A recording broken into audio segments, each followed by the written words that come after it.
Standardization is sometimes mistaken for bureaucracy, but in reality, a standardization of where various items getting reported, for example, is the playbook that lets everybody know where the lines on the field are. It provides common definitions and a common understanding, and that's super important as we try to scale and as we try to benchmark. Look, sites still call their place. Their data may not be perfect, but they can obviously map it into a way that is comparable to others.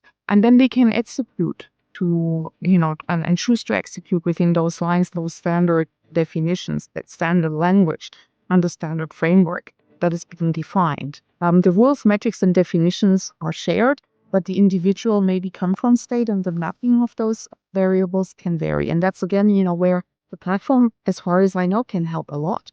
And look, then compare performance apples to apples. You can scale without killing local ownership, where you see much better, okay, this is working here, and this is exactly the reason why it works.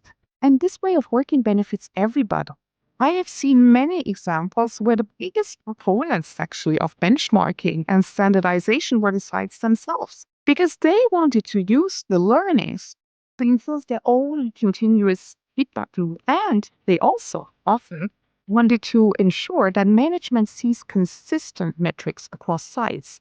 Because, as we know, sites often also have a healthy competition amongst each other. And so standardizing the level, the definitions is super helpful as we think about scaling up the learnings and the ways of working across sites.